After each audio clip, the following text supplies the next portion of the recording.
नमस्कार, आदाब, सत श्री अकाल। मैं हूँ आपकी होस्ट घुमक्कड़ पल्लवी। और चुनाव के माहौल में आकर घूमले गुरु क्या करें, तो घूमले गुरु भी घूम ही रहा है। और आज हम आपको घुमाने वाले हैं वार्ड नंबर 43। आज हम किसी पहाड़ों में नहीं है, नॉर्मल गली है। आज हम आपको लेके आ रहे हैं पूर्व पार्षद मुन्ने जादव जी के घर पे। चलिए पूछते हैं उनके घर का पहले एड्रेस।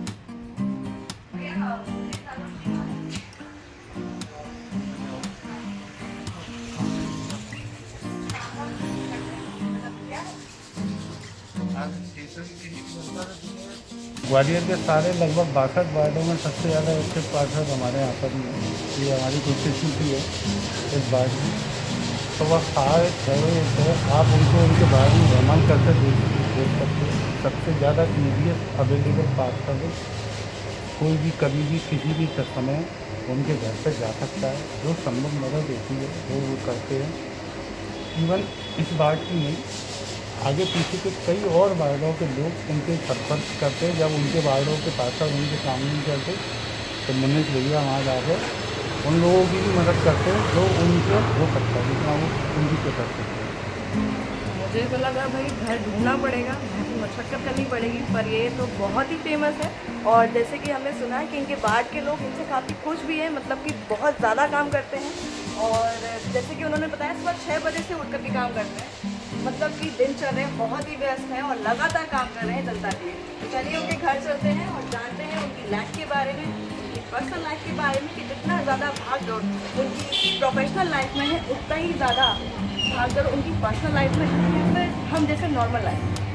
चलिए उनके घर चलते हैं। और हमें मिल चुका है उनका घर। चलिए अब चलते हैं उनके घर में और जानते हैं उनकी पर्सनल लाइफ के बारे में।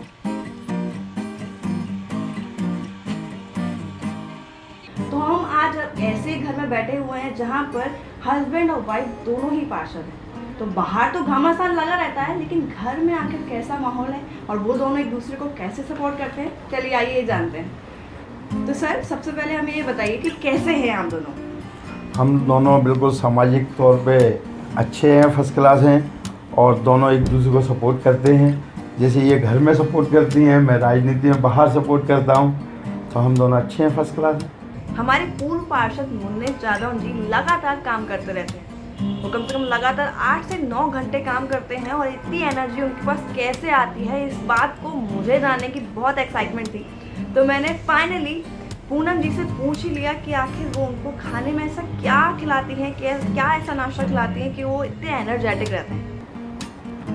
नाश्ते में सुबह उठ के चाय पीते हैं, उसके साथ में नाश्ता करते हैं, कुछ भी जो खाना है, ब्रेड है या कुछ भी ब्राउन ब्रेड वगैरह देते हैं। और ड्राई फ्रूट नहीं करते? उसके बाद ड्राई फ्रूट्स वगैरह खाते हैं और फिर निकल जाते हैं। फिर आते हैं दिन में 12 बजे तक।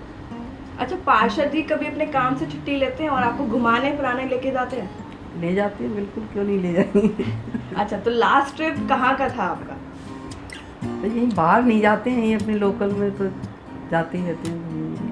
अच्छा, बाहर के लायक तो टाइम ही नहीं है, इतना कहाँ निकल पाएंगे। कभी आपको छुट्टी मिलती है आपके काम से? नहीं, देखिए ये काम एक ऐसा काम है समाज का कि इसमें छुट्टी नहीं है। इसको हमको मैं कहूँ 8 घंटे तो हमें प्रॉपर देना है जनता को। जैसे मैं सुबह 7 बजे से लेके 11 बजे तक बैठता हूँ बाड़े पे। वहाँ पूरे जनता के जो काम होते हैं, क्या होता है नगर निगम में जो काम वाले हैं वो सुबह ही आते हैं। सुबह 6 बजे सफाई स्टार्ट हो जाती है और 11 बजे तक वो चलती है। तो उसी समय का काम रहता है। जैसे किसी को पानी पहुंचाना है, किसी की बोरिंग ख़राब हो गई तो वहाँ पानी भेजना है, किसी की सीवर ख़राब हो गई तो सीवर सही करानी, तो 11-12 बजे तक होती है। उसके बाद मैं घर पे आके 12 बजे आके मैं डिनर वगैरह लेके फिर शाम को 5 बजे निकलता हूँ। 5 बजे जाके मैं भारतीय जनता पार्टी कार्यालय बाड़ा पे वहाँ बैठता हूँ। तो इस बीच में आप फैमिली को टाइम कैसे दे पाते हैं? मैं फैमिली को टाइम शाम को 8 बजे बाद देता हूँ। मैं, मेरे बच्चे, सारे लोग, हम लोग एक साथ खाना खाते हैं सब लोग बैठ के। उसका टीवी पे प्रोग्राम देखते हैं 10 बजे तक, उसके बाद हम सोते हैं आराम से। चलिए आप जानते हैं कि आखिर घर का नेता कौन है, और अगर गलती से घर में किसी बात को लेकर के कोई मुद्दा उठ जाता है ना, तो सबसे पहले सॉरी कौन कहता है? अच्छा जी, तो बाहर के पार्षद तो आप हैं, तो क्या घर के पार्षद भी आप ही हैं? बिल्कुल, क्यों नहीं। घर में किसी मुद्दे को लेकर के घमासान युद्ध छिड़ गया और लड़ाई वड़ाई हो गई, तो सबसे पहले सॉरी कौन बोलता है आप दोनों में से? पहली बात तो हम लड़ाई नहीं करते। किसी मुद्दे को लेकर के चर्चा ही नहीं होती। हम झगड़ा करते ही नहीं। अच्छा, तो फ्री टाइम में आप लोग क्या क्या एक्टिविटीज करते हैं, क्या करना पसंद है आप लोगों को? घर का काम, कुछ खाने पीने की चीजें कि ये बना लो वो बना लो, बच्चे लोग चढ़ जाते हैं। इन्होंने पार्षद जी बोला को खाने में सबसे ज्यादा क्या पसंद है? दाल चावल। दाल चावल फेवरेट। आपका फेवरेट खाना क्या है? मैं तो सब खा लेती हूँ, मुझे तो सब, चाहे कुछ भी खिला लो, सब खा। अच्छा, आपको क्या लगता है मैडम, क्या खाना है जो बहुत टेस्टी बनाती है और आपको सबसे ज्यादा पसंद है? मैडम तो जो अपने हाथ से बनाती है ना, वाकई लाजवाब बनाती है। वैसे दाल चावल बहुत अच्छे बनाती है, सब्जी वगैरह भी बहुत अच्छी बनाती है, और ये समझ लो कि ये इनका खाने का ही असर है कि मैं काम करता रहता हूँ। क्या आप जानते हैं कि हमारी नेताजी को खाना बनाना और खिलाना दोनों ही बहुत पसंद है और वो हमेशा कुछ ना कुछ नई डिशेस ट्राई करती ही रहती हैं। तो चलिए जानते हैं कि आखिर वो क्या क्या नई डिशेस ट्राई करती हैं और उनको क्या खाना और क्या खिलाना पसंद है। मैं खाने में इडली डोसा भी बना लेती हूँ और ढोकला भी बना लेती हूँ, सब अच्छा बना लेती हूँ, सबों को पसंद आता है। बस मेन बात ये सबको पसंद आना चाहिए, वही अच्छा है। मिठाई में क्या अच्छा बनाते हैं? मिठाई में गुजिया, चाशनी वाली गुजिया बनाती हूँ और बेसन के लड्डू। कभी आपने फ्रेंच या इटालियन डिशेस ट्राई किया है घर में? हाँ, बनाती रहती हूँ कुछ कुछ बच्चों बनाती रहती हूँ, बच्चों को बहुत पसंद आती है। पिज़्ज़ा बनाती हूँ, पिज़्ज़ा बनाया है मैंने अभी लॉकडाउन में, पिज़्ज़ा बना के खिलाया। एक दिन जलेबी बनाई और क्या बनाया था, केक बनाया बच्चों के लिए। कुछ मुझे पास्ता वगैरह, मैक्रोनी बनाती रहती हूँ बच्चों को। अगर जैसे आप लोगों को फ्री टाइम मिले या फिर घूमने का मौका मिले तो कहाँ जाना पसंद करेंगे? हम लोग अगर जाना चाहेंगे तो ज़्यादा तिरुपति की हम लोगों की बहुत इच्छा रहती है। तिरुपति जाएं, वहाँ दर्शन करें, वहाँ विजयवाड़ा वगैरह घूमने, हैदराबाद वगैरह घूमने के लिए मन है, और जब भी फ्री समय हुआ तो हम जाएंगे वहाँ। और मुझे तो वृंदावन सबसे ज़्यादा पसंद है। इससे अच्छी मुझे कोई तीर्थ ही नहीं लगता, वृंदावन ही सबसे ज़्यादा पसंद है। क्या आप जानते हैं कि हमारी पार्षद पूनम मुन्नेश जादौन जी को विदेश जाने का यानी रशिया जाने का मौका भी मिला, पर उन्होंने ये मौका क्यों ठुकरा दिया? अब ये तो वही बताएंगी।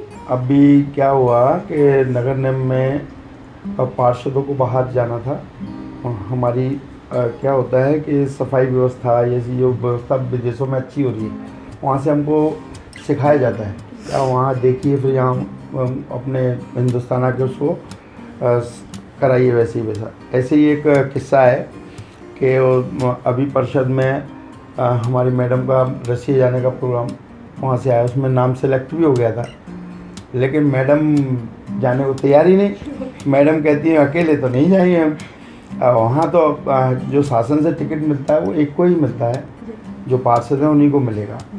तो उस चक्कर में फिर ये गई नहीं, ये बोलती है नहीं आप जाएंगे तो जाएंगे।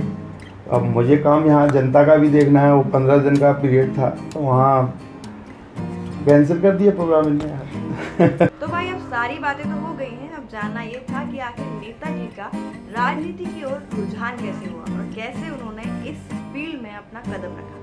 मैं राजनीति में आया, स्टार्टिंग मेरी थी बालन शुक्ल, जो अपने यहाँ मंत्री थे मध्य प्रदेश शासन में, कांग्रेस शासन में।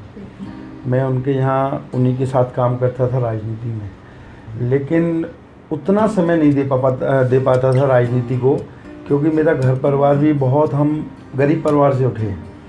मैं स्टार्टिंग में ड्राइविंग करता था, मेरी खुद की गाड़ी थी, उस पर मैं ड्राइविंग करता था और अपना घर का खर्चा चलाता था। 2020 में मेरी माँ का देहांत हो गया। 2001 में, हाँ 2001 में मेरी माँ का देहांत हो गया।